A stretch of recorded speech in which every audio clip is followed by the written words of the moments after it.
కడవరి కాలం అనే మా ఆధ్యాత్మిక కార్యక్రమానికి మిమ్మల్ని అందరినీ ఆహ్వానిస్తున్నాం. శాశ్వతమైన ప్రేమతో మనల్ని ప్రేమిస్తున్నారు యేసు ప్రభువు వారు.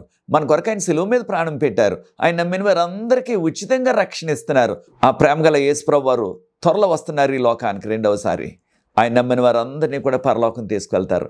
ఆ ప్రేమ గల యేసు ప్రభువు నామపేట మిమ్మల్ని అందరినీ కూడా మన కడవరి కాలం కార్యక్రమానికి ఆహ్వానిస్తున్నాను.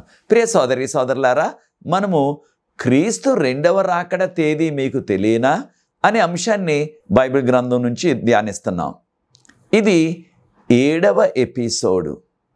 అనేకమైన విషయాలు ఉన్నాయి కనుక వచ్చే కార్యక్రమంలో కూడా మరికొన్ని విషయాలు ఈ అంశం మీదే బైబిల్ గ్రంథం నుంచి నేర్చుకోబోతున్నాం. క్రీస్తు రెండవ రాకడ తేదీ మీకు తెలియనా? ప్రార్థన చేసుకుని ఈ దిన వాక్యంలో కొనసాగుదాం. పరిశుద్ధ ప్రేమ గల మా తండ్రి, మీకు స్తుతులు స్తోత్రాలు వందనాలు చెల్లిస్తున్న మమ్మల్ని, మా కుటుంబాలు, మా సంఘాలని మీరు ప్రేమించి అనుగ్రహిస్తున్న ఈ అవకాశాన్ని బట్టి మీకు స్తుతులు చెల్లిస్తున్నాం.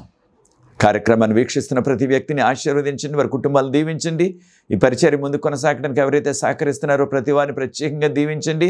ఈ లోతైన మర్మాలు మేము నేర్చుకోవటానికి పరలోకపు జ్ఞానాన్ని మాకు ప్రసాదించండి.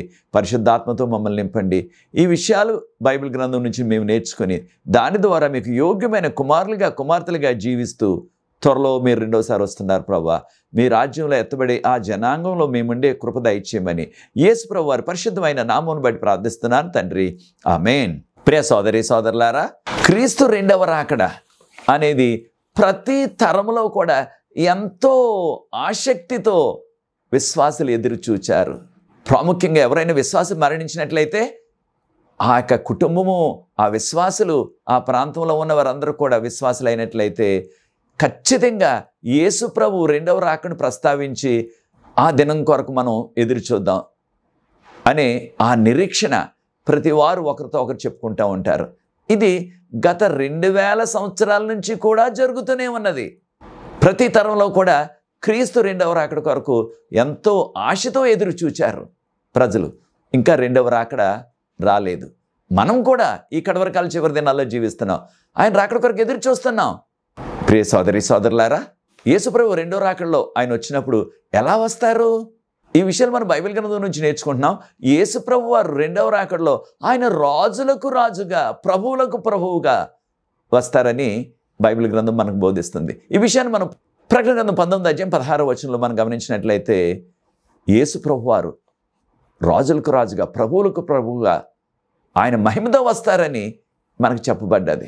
మరొక విషయాన్ని కూడా మనం గుర్తించాలి. యేసుప్రభు రెండో రాకడ వచ్చినప్పుడు ఆయన ఈ భూమి మీద ఉన్న కొందరికే కనిపిస్తారా అనే విషయాన్ని ఒక్కసారి ఆలోచించినట్లయితే ఈ విషయం కూడా బైబిల్ గ్రంథం ఎంతో మనకు విపులంగా బోధిస్తుంది.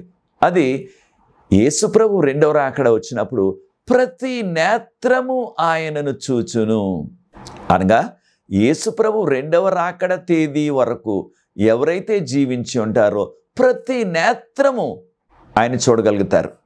దాంతోపాటు భూజనులందరూ కూడా, ఏదో ఒక ప్రాంతం వారే కాదు సుమా, భూజనులంతా ఆయనను చూచి రొమ్ము కొట్టుకుందరు. ప్రకటన 1:7 మనకి మూల భాషలో చూసినట్లయితే వారు విలపిస్తారు, దుఃఖిస్తారు. కారణం, వారు ప్రభు రెండవ రాకడ కొరకు సిద్ధపడలేదు కనుక ప్రతి నేత్రము. దీనిని బట్టి మనం అర్థం చేసుకోవాల్సింది, విశ్వాసులు ఏ దేశంలో ఉన్నా, ఏ గ్రామంలో ఉన్నా, ఏ పట్టణంలో ఉన్నా, ఏ నగరంలో ఉన్నా, పర్వతాల్లో ఉన్నా, అరణ్యాల్లో ఉన్నా, ఎక్కడున్నా సరే రెండవ రాకడ అందరికీ తెలుస్తుంది అని బైబిల్ గ్రంథం చెప్తుంది. యేసుప్రభు రెండవ రాకడ అందరికీ కనిపించినట్లయితే అది రహస్య రాకడా? ఇంగ్లీష్లో సీక్రెట్ ర్యాప్చర్ అంటున్నారు. అది రహస్య రాకడ అవుతుందా? కానే కాదు. అందరికీ కనిపించినట్లయితే అది బహిరంగం, రహస్యము కానే కాదు. కొన్నిసార్లు మనం ఆలోచిస్తున్నాం, యేసుప్రభు వచ్చిన సమయంలో అది మనకు పగలైనట్లయితే అది ఉదాహరణకు అమెరికాలో, అనేక యూరోప్ ప్రాంతాల్లో అది రాత్రి అవుతుంది, మధ్యరాత్రి అవుతుంది వారికి. లేకపోయినట్లయితే మనకు మధ్యరాత్రిలో వచ్చినట్లయితే వారికి పగలవుతుంది.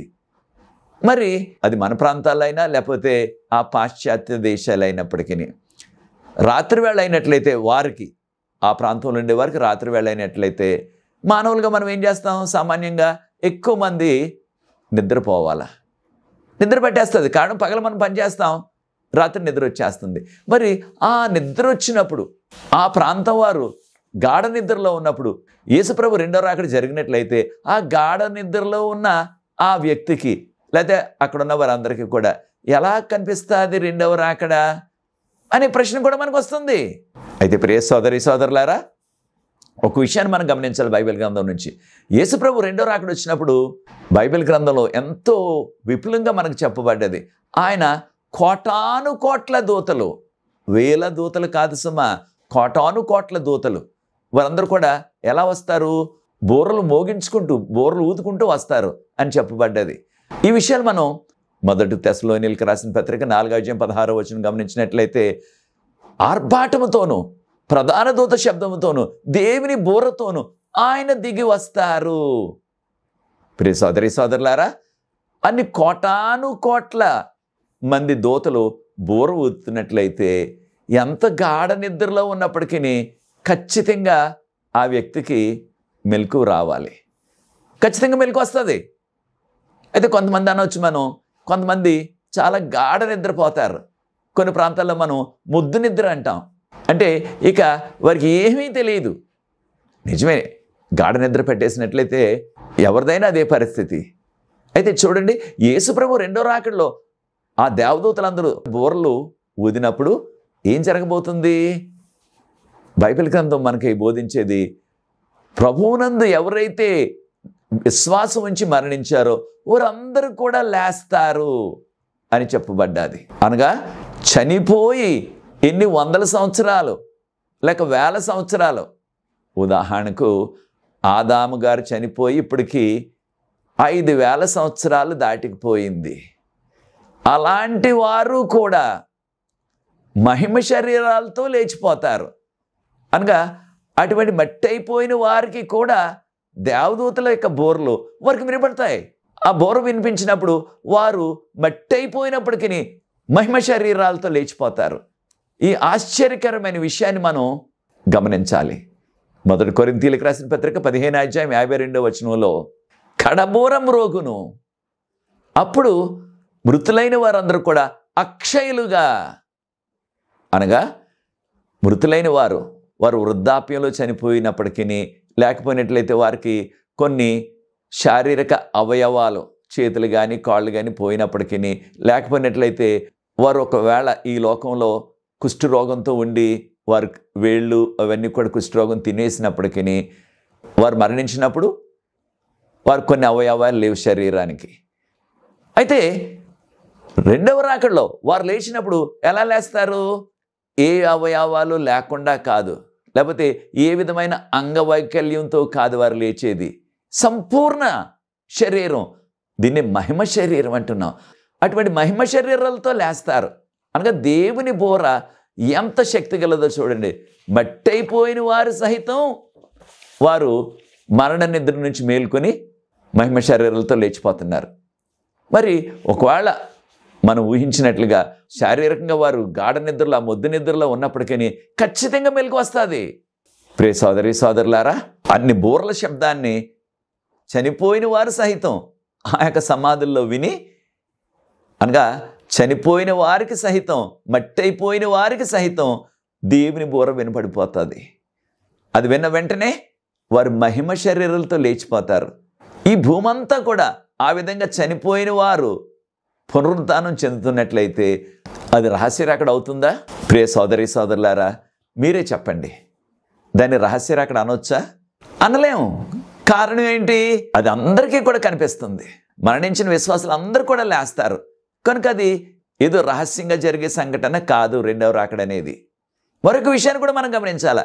యేసు ప్రభు రెండవ రాకడకు కొంచెం ముందంతే, కొన్ని గంటల ముందు భయంకరమైన భూకంపం. ఈ భూమి పుట్టినది మొదలు ఇంకెన్నడూ కూడా అటువంటి పెద్ద భూకంపం కలగలేదు ఇంతవరకు కూడా. అలాంటి పెద్ద భూకంపం కలుగుతుందని దేవుని యొక్క వాక్యంలో చెప్పబడ్డది. భూకంపం వచ్చినప్పుడు ఏం జరుగుతుందో మనందరికీ తెలుసు.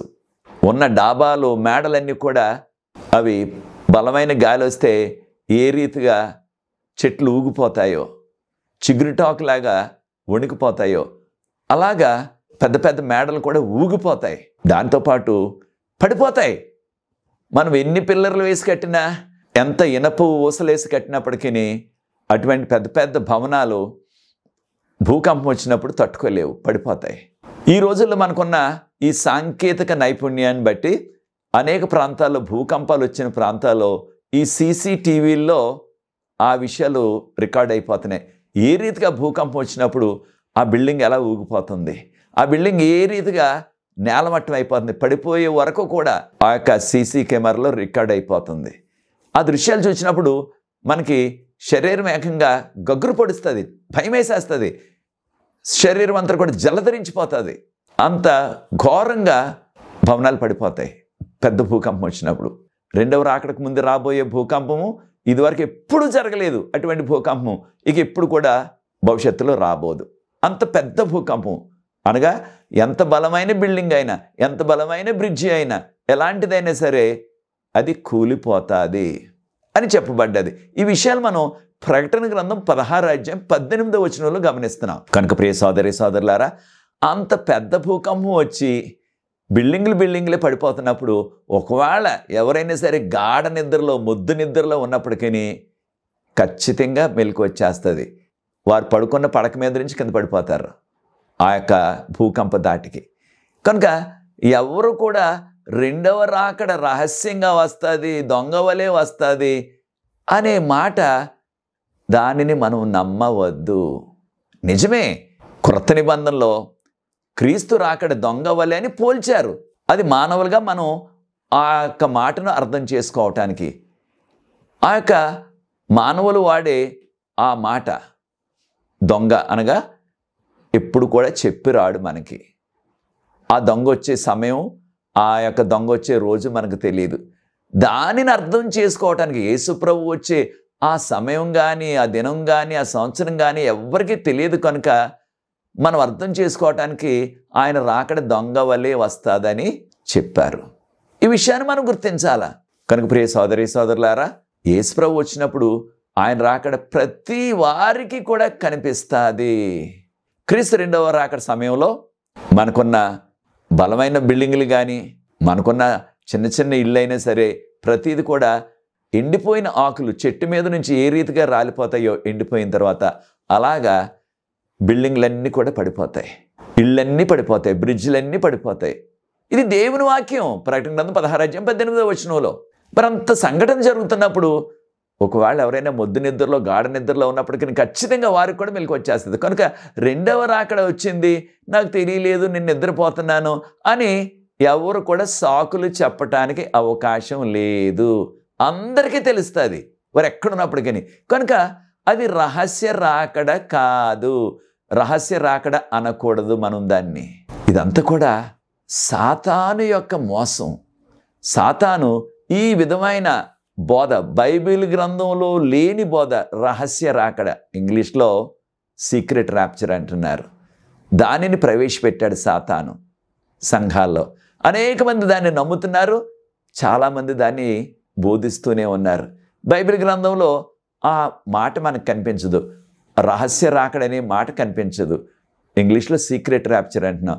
ఆ సీక్రెట్ ర్యాప్చర్ అనే మాట బైబిల్ గ్రంథంలో ఇంగ్లీష్లో ఎక్కడా కూడా కనిపించట్లేదు, ఏ తర్జుమాలో చదివినా సరే.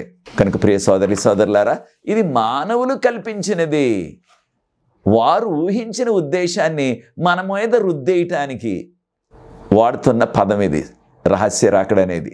వారి ఉద్దేశం అది, బైబిల్ గ్రంథంలో లేదది, దాన్ని మన మీద రుద్దేస్తున్నారు. అలాగ అనేక మంది చేశారు. చరిత్ర మనకు వారి గురించి చెప్తుంది. ఉదాహరణకు ఎడ్వర్డ్ ఇర్వింగ్ అని, ఆయన స్కాట్లాండ్లో దేవుని పరిచర్య చేస్తూ ఉండేవారు. ఆయన కూడా ఈ యొక్క విషయాలు బాగా నమ్మి ఆయన 1792 నుంచి 1834 వరకు కూడా ఆయన జీవించారు. ఆయన లండన్ నగరంలో ఆ దినాల్లో రెండవ రాకడ త్వరగా వచ్చేస్తుందని ఎంతో బలంగా బోధించారు. కానీ ఆయన నమ్మింది ఏంటంటే యేసుప్రభు రెండవ రాకడను 2 విభాగాలుగా ఆయన చీల్చేశారు. ఆయన యేసుప్రభు రెండవ రాకడ ప్రారంభంలో రహస్య రాకడ వస్తుంది, అదైన తర్వాత 7 సంవత్సరాలు మహాశ్రమ కాలం వచ్చేస్తుంది. దాన్ని ఇంగ్లీష్లో ట్రిబ్యులేషన్ అంటున్నారు. మహాశ్రమ కాలం, కొనటానికి లేదు, అమ్మటానికి లేదు, తుఫాన్లు, భూకంపాలు, వరదలు, కరువులు, రకరకాల అంతుపట్టిన వ్యాధులు, ఇలాంటివన్నీ కూడా వచ్చేస్తాయి అని చెప్పారు ఆయన. దానికి బైబిల్లో ఏ ఆధారం కూడా వాక్యాధారం చూపించలేదు. ఆ రోజుల్లో ఆయన భాషల్లో కూడా మాట్లాడారు, రకరకాల భాషల్లో.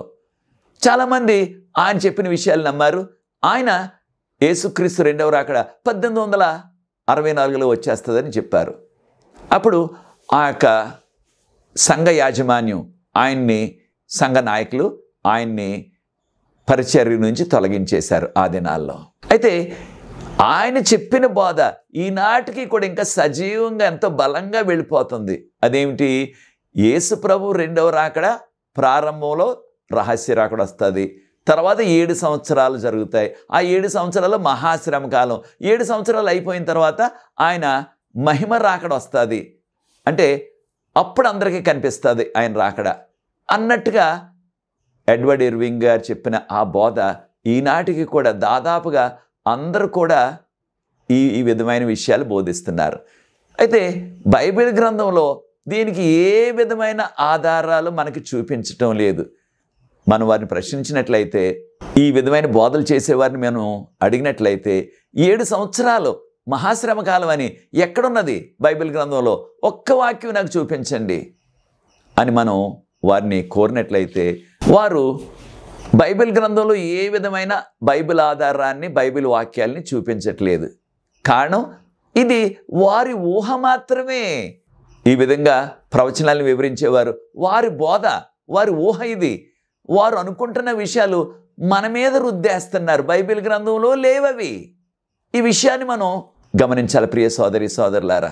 ఒకవేళ వారిని ఇంకా మనం గుచ్చి ప్రశ్నించామనుకోండి, ఎక్కడుంది అయ్యగారు మాకు చూపించండి, లేదా అమ్మ ఎక్కడుంది ఈ విషయం, 7 సంవత్సరాల శ్రమకాలం అని, 7 సంవత్సరాల ప్రారంభంలో రహస్య రాకడని, 7 సంవత్సరాలు అయిపోయిన తర్వాత ఆ మహిమ రాకడని ఎక్కడుంది చూపించండి బైబిల్ గ్రంథంలో అని మనం వారిని ప్రశ్నించినట్లయితే, వారు చూపించేది ఫలానా భక్తుడు, ఆయన రాసిన పుస్తకంలో ఫలానా పేజీలో ఉంది, ఫలానా భక్తుడు ఒక వ్యాసం రాశారు, ఆ వ్యాసంలో ఉంది ఇది, ఫలానా భక్తుడు ఎంతో గొప్ప ప్రసంగికుడు, పెద్ద పరిచర్య ఉంది ఆయనకి, ఆయన చేసిన వీడియోలో ఉంది ఈ విషయం అని మానవులు చెప్పిన విషయాలు, మానవులు రాసిన పుస్తకాలు, వారు చేసిన వీడియోలు, వారు చేసిన ప్రసంగాలు చెప్తున్నారు. కానీ బైబిల్ గ్రంథంలో ఎక్కడున్నదని ఒక్క వాక్యాన్ని కూడా మనకి వారు చూపించటం లేదు.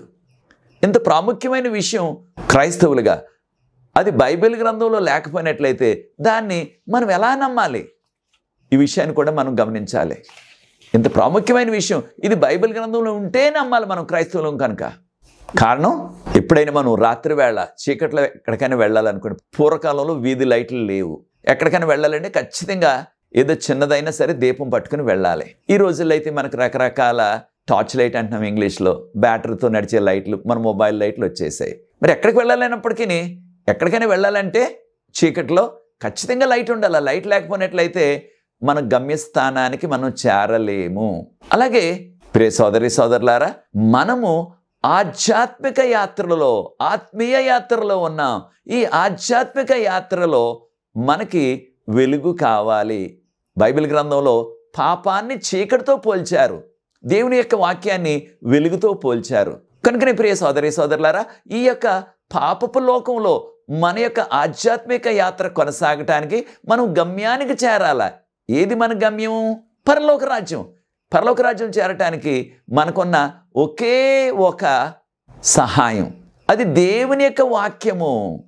గమనించండి, కీర్తన 119, 105వ వచనం, 119వ కీర్తన 105వ వచనం, Psalm 119 verse 105. నీ వాక్యము నా పాదములకు దీపమును, నా త్రోవకు వెలుగునై ఉన్నది. ప్రియ సోదరి సోదరులారా, మనము మన జీవితకాలం అంతా కూడా కొనసాగవలసిన ఆధ్యాత్మిక యాత్రకు మనకు వెలుగు దేవుని యొక్క వాక్యము. కనుక ప్రియ సోదరి సోదరులారా, క్రైస్తవులుగా విశ్వాసులమైన మనందరం కూడా మనం ఏ సంఘానికి చెందిన, ఏ సంస్థకి చెందిన, ఏ డినామినేషన్కి చెందినప్పటికీ మనకి ఒకే ఒక ఆధారం, ఈ పాపలోకంలో మనము పరలోకపు యాత్రలో ముందుకు కొనసాగటానికి, అది దేవుని యొక్క వాక్యము, బైబిల్ గ్రంథం.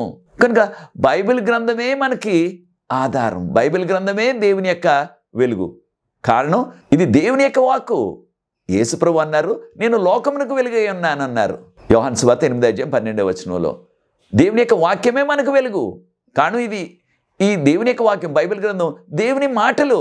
కనుక మనకు కావలసిన ఆ ఆధ్యాత్మిక వెలుగును అందించేది దేవుని యొక్క వాక్యం, బైబిల్ గ్రంథం.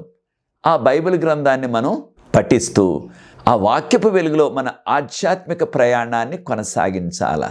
మరొక విషయాన్ని చూడండి, 2 తిమోతిలకు రాసిన పత్రిక 3:16 గమనించినట్లయితే, వాక్యం అంతా కూడా దైవావేశం వలన కలిగినది. దైవావేశం అంటే పరిశుద్ధాత్మ యొక్క ప్రేరేపణ వలన కలిగినది. ఇంగ్లీష్లో ఇన్స్పిరేషన్ అంటున్నాం మనం. ప్రియ సోదరి సోదరులారా, దేనికి ఈ యొక్క వాక్యము అనగా దైవావేశం వలన, పరిశుద్ధాత్మని ప్రేరేపణ వలన ఆ ప్రేరేపించబడిన ఆ వ్యక్తి, ఆయన్నే మనం ప్రవక్త అంటాం. స్త్రీ అయినట్లయితే ప్రవక్తని అంటాం. వారికి దేవుడిచ్చిన ఈ వర్తమానం పరిశుద్ధాత్మని ప్రేరేపణ వలన. దేనికి ఉపయోగం అది అంటే ఉపదేశించటానికి, బోధించటానికి, మనం క్రైస్తవులుగా విశ్వాసం ఉంచటానికి, మన ఉపదేశానికి, మన విశ్వాసానికి. అదే రీతిగా మనము తప్పును ఖండించటానికి.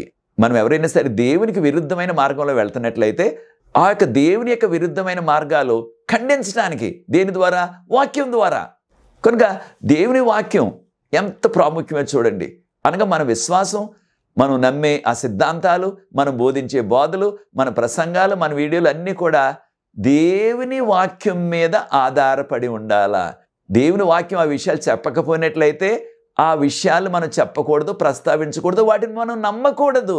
ఈ విషయాన్ని మనం గుర్తించాలా. కనుక ప్రియ సోదరి సోదరులారా, మనం ఏ సంఘానికి చెందిన, ఏ సంస్థకి చెందినప్పటికీ మన విశ్వాసం, మన యొక్క బోధలు, మన నమ్మిక, మన సంఘ సిద్ధాంతాలు అన్నీ కూడా దేవుని యొక్క వాక్యం మీద ఆధారపడి ఉండాలి. అంతేకాని మానవుల మాటల మీద కాదు. వారు ఎంత పలుకుబడి గల ప్రసంగికులైనా, వారికి ఎంత పెద్ద పరిచర్య ఉన్నప్పటికీ అది ప్రాముఖ్యం కాదు. ఇంగ్లీష్లో Bible is the bench mark అంటాం. అనగా ప్రియ సోదరి సోదరులారా, మన విశ్వాసం ఉంచడానికి, మన సిద్ధాంతాలు, మన బోధలు అవన్నిటికీ కూడా బైబిల్ గ్రంథం మీదే సమస్తం కూడా ఆధారపడి ఉండాలి. కనుక ప్రియ సోదరి సోదరులారా, మీరు చెప్పే విషయాలు, మీరు నమ్మే విషయాలు బైబిల్ గ్రంథంలో ఉన్నవా? మరొక విషయాన్ని కూడా గమనించాలా. సాతాను చాలా తెలివిగా అనేక మందిని మోసంలో నెట్టేస్తున్నాడు. అది చాలామంది బైబిల్లో ఉన్న వాక్యాల్ని వారికి అనుకూలంగా ఉండేలాగా మలుచుకుంటూ, వారి పాపాల్ని కప్పుకోవటానికి, వారి యొక్క చెడు మార్గాల్ని వారు సమర్థించుకోవటానికి కొంతమంది బైబిల్ గ్రంథాన్ని కూడా వాడుతున్నారు. ఉదాహరణకు కొంతమంది విశ్వాసులకు యొక్క సారాయి త్రాగే బలహీనత ఉన్నది చాలా చోట్ల. చాలా విచారం ఏంటంటే కొంతమంది వాక్య పరిచర్య చేసేవారు కూడా ఈ బలహీనతలు పడిపోతున్నారు. ఇది సాతాను శోధన. అయితే చూడండి, వారు చేస్తున్న ఆ పొరపాటును సరిదిద్దుకోవటానికి, కప్పుకోవటానికి బైబిల్ గ్రంథంలోనే ఒక వాక్యాన్ని వాడుకుంటున్నారు. ఉదాహరణకు 1 తిమోతిలకు రాసిన పత్రిక 5:23 పౌలు గారు తిమోతికి రాస్తూ అంటున్నారు, నీవు ఏమాత్రం కూడా మంచినీళ్లు త్రాగవద్దు. నీవు నీ ఆరోగ్యం విషయంలో నువ్వు కొంచెం ద్రాక్షారసాన్ని త్రాగు అన్నారు. పూర్వకాలంలో మద్యాన్ని అనగా సారాన్ని ద్రాక్షారసంతో చేసేవారు, ముఖ్యంగా ఆ ఇశ్రాయేలు ప్రాంతంలో. అయితే ఈ విషయాన్ని కూడా గమనించండి. దేవుని యొక్క వాక్యంలో పౌలు గారే రాశారు ఏమని? త్రాగుబోతులు దేవుని రాజ్యమునకు వారసులు కారని మీరు ఎరుగరా? త్రాగుడికి బానిస అయిన వారు పరలోకం చేరరు. పరలోకం చేరకపోతే ఎక్కడికి వెళ్తారు? నరకాగ్నిలో నశించిపోతారు. అటువంటి భయంకరమైన పరిస్థితి ఉన్నప్పుడు పౌలు గారు తిమోతిను, నువ్వు కొంచెం ఆ మద్యం తాగు, ద్రాక్షారసం త్రాగు, పులిసిన ద్రాక్షారసం. పులిసిన ద్రాక్షారసం అయితే దాన్నే సారా అంటున్నాం. అది సారా అయిపోతుంది, అంటే మత్తు పానీయం అయిపోతుంది. అది పొలవకుండా ఉన్నట్లయితే, ఫ్రెష్గా ఉన్నట్లయితే, తాజా ద్రాక్ష పళ్ళ రసం అయినట్లయితే ఆరోగ్యానికి ఎంతో మంచిది. ఈ రోజుల్లో ప్రకృతి వైద్యం, ఆయుర్వేదం అంటున్నాం కదా చాలాసార్లు, వారు ఏం చెప్తున్నారు? తాజా ద్రాక్ష పళ్ళ రసం త్రాగినట్లయితే క్యాన్సర్ వ్యాధి ఆరంభంలో ఉన్నట్లయితే, స్టార్టింగ్ పాయింట్లో ఉన్నట్లయితే అది కూడా తగ్గిపోయేంత మంచి ఔషధ గుణం యొక్క తాజా ద్రాక్ష పళ్ళ రసంలో ఉంది అని చెప్తున్నారు. అంటే పౌలు గారు యొక్క తిమోతికి చెప్పిన సలహా పులిసిన ద్రాక్ష రసం అంటే సారాయి మద్యపానం చేయమని కాదు సుమా. మనం అర్థం చేసుకోవాలి ఈ విషయాన్ని. అయితే ఈ విధంగా చాలామంది వారికున్న ఏదో బలహీనతను కప్పుకోవటానికి వాడుతున్నారు ఇటువంటి బైబిల్ వాక్యాలు. అలా మనం చేయకూడదు. గాబ్రియేలు దూత దానియేలు గారికి దర్శనంలో చెప్పారు. ఈ విషయాలు వాళ్ళు దానియేలు గ్రంథం 9వ అధ్యాయం 24-25 వచనాల్లో గమనిస్తున్నాం. గాబ్రియేలు దూత అన్నారు, దానియేలు, ఈ 70 వారాలు కూడా నీకు నీ ప్రజలకు నీ యొక్క పరిశుద్ధ పట్టణానికి. ఎవరు దానియేలు గారి ప్రజలు? యూదులు. వారి పరిశుద్ధ పట్టణం యెరూషలేము. కనుక ఈ 70 వారాల ప్రవచనం యూదులకు యెరూషలేముకు మాత్రమే, ఇక మనకు కాదు. నెహెమయా గారి కాలంలో వారందరూ కలిసి ఎప్పుడైతే యెరూషలేము చుట్టూ కోటగోడను నిర్మించారో అది 52 రోజుల్లోనే జరిపించేశారు. అప్పటికి ఈ 70 వారాల ప్రవచనం అయిపోయింది. ఈ 70 వారాల ప్రవచనంలో ఆఖరి వారంలో ఏం జరగాల? వారం మధ్యలో మెస్సయ్య ఆయన తన ప్రజల కొరకు హతమైపోతారు, బలి అర్పణ అయిపోతారు. దాన్ని మనం శిలువ త్యాగం అంటున్నాం. ఈ యొక్క 70 వారాల్లో చాలామంది మనకి చెప్పే సాకు ఏమిటంటే, ఈ 70 వారాల్లో ఆఖరి వారాన్ని తీసి రెండవ రాకడకు ముందు ఆ ఆఖరి వారాన్ని వారు అతుకుతున్నారు. అక్కడ వారం అంటే 7 రోజులు, ఒక రోజు అంటే 1 సంవత్సరం, ఒక వారం అంటే వారి ఉద్దేశంలో 7 సంవత్సరాలు. ఈ 7 సంవత్సరాలు కూడా వారు ఊహించినట్లుగా ఈ యొక్క మహాశ్రమ కాలానికి పనికొస్తుందని యూదులకి ఇవ్వబడిన జరిగిపోయిన ఆ ప్రవచనాన్ని ఆఖరి ముక్కను తీసుకొచ్చి ఈ విధంగా వివరిస్తున్నారు కొంతమంది. అది సరికాదు ప్రియ దేవుని బిడ్డలారా. అది యూదులకి యెరూషలేము పట్టణానికి. ఇది జరిగిపోయింది నెహెమయా గారి కాలానికే. ఇది అంచెదినాలకు సంబంధించిన ప్రవచనం కానే కాదు. ఒకవేళ ఆ ఆఖరి వారాన్ని వారు అక్కడి నుంచి తీసుకున్నట్లయితే మరి యేసుప్రభు వారు ఎప్పుడు మరణించారు? అంత గొప్ప త్యాగం యేసుప్రభు వారు మన కొరకు సిలువ త్యాగం చేశారు. ఆ సిలువ త్యాగం మురుగైపోతుంది. కానీ ఒక వారం అక్కడి నుంచి తీసేస్తే 70 వారాల ఆఖరి వారాన్ని యేసుప్రభు మరణం గురించి ఇక దానియేలు గారు ముందుగానే ప్రవచించిన ఆ ప్రవచనం మరుగుపడిపోతుంది. చూచారా? దానియేలు గ్రంథం 9వ అధ్యాయంలో ఉన్న ఈ యొక్క 70 వారాల ప్రవచనం క్రీస్తు శిలువ త్యాగమును గూర్చినది. ఈ విషయాన్ని మనం గుర్తించి ఎవరైనా సరే ఈ విధంగా ఈ యొక్క 7 సంవత్సరాల మహాశ్రమ కాలం దానియేలు గ్రంథం 9వ అధ్యాయంలో ఉన్న 70 వారాల ప్రవచనంలో ఆఖరి వారం అని ఎవరైనా చెప్పినట్లయితే అది మనం నమ్మవద్దు. కారణం అది సరికాదు. వారు ఉద్దేశాన్ని మన మీద రుద్దటానికి దీన్ని ఒక పావుగా వాడుకుంటున్నారు అంతే. కనుక యేసుప్రభు వారు మనకు ముందుగానే చెప్పారు. మత్తయి సువార్త 24:36 వచనంలో ఆ దినం కానీ ఆ గడియ కానీ ఎవరికి తెలియదు, దేవదూతలు కూడా తెలియదు అన్నారు. కనుక ప్రియ సోదరి సోదరులారా, యేసుప్రభు వచ్చినప్పుడు ఎవరైతే ప్రభువు నమ్ముకుంటున్నారో వారు మరణించి మట్టి అయిపోయినప్పటికీ, ఎన్ని సంవత్సరాలు అయిపోయినప్పటికీ మట్టి అయిపోయి దేవుని దూతలు బోరువుతారు. మరణించిన వారంతా కూడా మహిమ శరీరాలతో లేస్తారు. 1 తెస్సలోనికీయులకు రాసిన పత్రిక 4:16 వచనంలో. కనుక ప్రియ సోదరి సోదరులారా, ప్రభు రాకడ అతి సమీపంలో ఉన్నది. ఖచ్చితంగా జరుగుతున్న విషయాలన్నింటిని గమనించినట్లయితే ఆయన రాకడ మనం ఊహించిన దానికంటే త్వరగా వస్తుంది. కానీ ఆయన వచ్చే దినము, ఆ నెల, ఆ సంవత్సరం ఎవ్వరికీ తెలియదు, దేవదూతలకు కూడా తెలియదు. కనుక మనం ఎవరైనా రెండవ రాకడకు తారీఖు పెడితే దాన్ని నమ్మొద్దు. మనం ఏ తారీఖుని కూడా రెండవ రాకడకు పెట్టొద్దు. విశ్వాసంతో రాకడ కొరకు కనిపెడదాం. ఆయన వాక్యపు వెలుగులో, ఆయన 10 ఆజ్ఞల వెలుగులో జీవిద్దాం. అది నీ నిర్ణయం అయినట్లయితే నాతో ఏకీవించండి. ప్రార్థించి ఈ వర్తమానాన్ని ముగిస్తాను. మరికొన్ని విషయాలు ఉన్నాయి కనుక వచ్చే కార్యక్రమంలో ఆ విషయాలు బైబిల్ గ్రంథం నుంచి నేర్చుకుందాం. ప్రార్థన. పరిశుద్ధ ప్రేమగల మా తండ్రి, మీకు స్తుతులు స్తోత్రాలు వందనాలు చెల్లిస్తున్నాం. మమ్మల్ని, మా కుటుంబాల్ని మీ వాక్యపు వెలుగులో, మీ 10 ఆజ్ఞల వెలుగులో జీవిస్తూ, మీకు యోగ్యమైన కుమారులుగా కుమార్తెలుగా జీవిస్తూ, మీరు త్వరలో రెండోసారి వచ్చినప్పుడు ఎత్తబడే జనాంగులు మేమందరం ఉండే ఆ కృపను మాకు అనుగ్రహించమని, ఈ పరిచర్య ముందు కొనసాగడానికి ఎవరైతే సహకరిస్తున్నారో వారందరూ ప్రత్యేకంగా దీవించమని యేసుప్రభు వారి పరిశుద్ధమైన నామమును బట్టి ప్రార్థిస్తున్నాను తండ్రి. ఆమేన్. ప్రియ సోదరి సోదరులారా, ప్రభు మిమ్మల్ని ప్రేరేపించినట్లయితే ఈ పరిచర్య ముందు కొనసాగటానికి మీరు కూడా ఈ పరిచర్యలో పాలిభాగస్తులా ఉండి సహకరించండి. మీకు ఎటువంటి ప్రార్థన అవసరం ఉన్నప్పటికీ మాతో పంచుకోండి. మీ కొరకు ప్రత్యేకంగా ప్రార్థిస్తాం. మనకు ప్రార్థన బృందం ఉన్నది. ప్రతి సాయంత్రం కూడా విజ్ఞాపన ప్రార్థన చేస్తున్నాం. అనేక ప్రార్థనలకు ప్రభు జవాబిస్తున్నారు. ఈ అవకాశాన్ని మీరు కూడా సద్వినియోగం చేసుకోండి. ప్రభు మిమ్మల్ని దీవించుగాక.